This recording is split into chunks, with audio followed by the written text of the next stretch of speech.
Yo, Joe. Talking comics, here's your host. It's A Real American Brian. It's time to read some more G.I. Joe, A Real American Hero. Issue number 36. We get a great Michael Golden cover of a sea battle going on there. All Ships at Sea. Written by Larry Hama, another group effort on the pencils. Rod Wiggum, Mark Bright, Bob Camp, and Larry Hama are credited. Doc, Deep Six, and Cutter are on the G.I. Jane, and they have just dropped off the whale in some bad weather. There is a suspected Cobra operation out here. There are 4 missiles headed towards the Joes. They fire some radar-detecting rounds at them and take out 3, but the wave wipes out their Gatling gun, leaving 1 missile still headed towards them. Snowjob and Torpedo on the whale get a report that the Jane is under attack, but they have problems of their own, as the island they were sneaking up on is a full Cobra nest, firing back at them. Torpedo decides to go straight at them. All their weapons are front-facing, and that is where they are most armored, so why not? Thousands of miles away, on a Staten Island ferry, Scarlet and Snake Eyes are enjoying a romantic trip back to Fort Wadsworth, when Fred, too, spots them. He is on the boat with a few Crimson Guardsmen. They call it in. When Snake Eyes leaves to get some snacks, they are ready to move in and take Scarlet. The Jane is hit by the 1 missile that got through. Every Joe on board begins scrambling to deal with the damaged ship. The whale, under heavy fire, fires back some missiles of its own, and as they approach the beach, they go to ground and fly right by the Cobra guns. But they didn't realize that there is a giant lagoon in the middle of the island. Back on the ferry, the Cobras grab Scarlet and begin taking her to their car, just as Snake Eyes returns with the snacks. Tossing the coffee in the face of the CG, he ducks as Fred fires and hits the coffee-covered CG.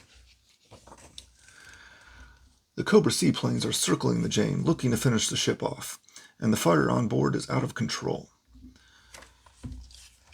The Cobra hydrofoils circle around the island to cut off the whale's escape.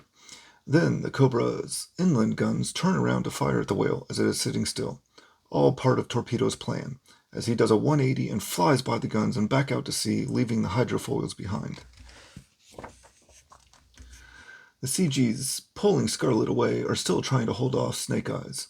Snake Eyes reaches through the fence to retrieve the discarded gun and comes up firing at Fred, who is behind a car door. A CG with a clear shot at Snake Eyes forgets to turn his safety off. The seaplanes begin firing at the G.I. Jane. Deep Six starts cutting the tarp off something, as Doc and Tripwire abandon the fire and run to the Gatling gun to attempt to get it working. The whale is now chasing down the hydrofoils as the Cobras on land are confused and don't know which way to turn their guns. The whale tracks down and destroys a hydrofoil. Snake Eyes and Scarlet take down the remaining 2 Crimson Guards. Fred appears at the top of the stairs, and along with having the upper ground, he shuts off the lights, so now his image intensifier will give him the advantage of seeing in the dark. Back on the Jane, Deep Six gets his secret package opened up and fires missiles, taking down one of the Sea Rattlers. The second seaplane is still out there and circles back around for another attack. The whale has tracked down the other hydrofoil, but it is coming at them and too fast for missiles. Both Seacraft fire their guns at each other, while the Cobras on land turn the guns toward the sea. The hydrofoil flies by the whale. Fred fires in the dark and somehow misses everything, as Snake Eyes returns fire until he runs out of ammo. He then charges Fred, knocking him out of the door and almost into the water.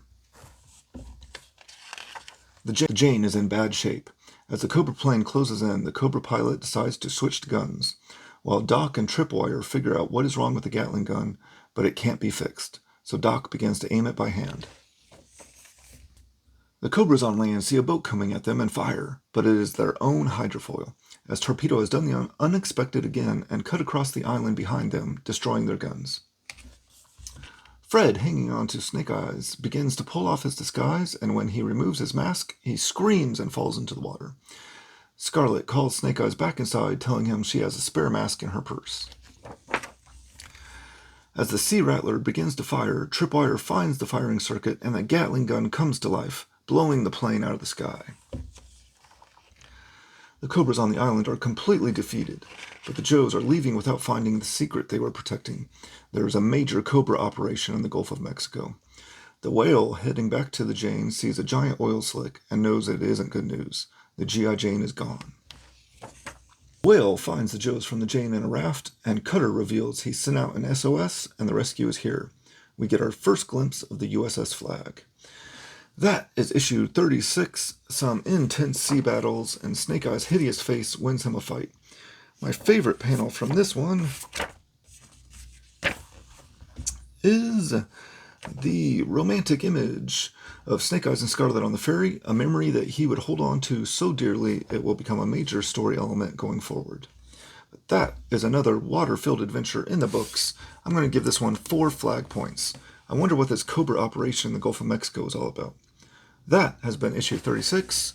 Now you know, and knowing is half the battle. Subscribe so you don't miss out on the next video where we get into issue 37. That was A Real American Brian. And now you know, because knowing is half the Brian.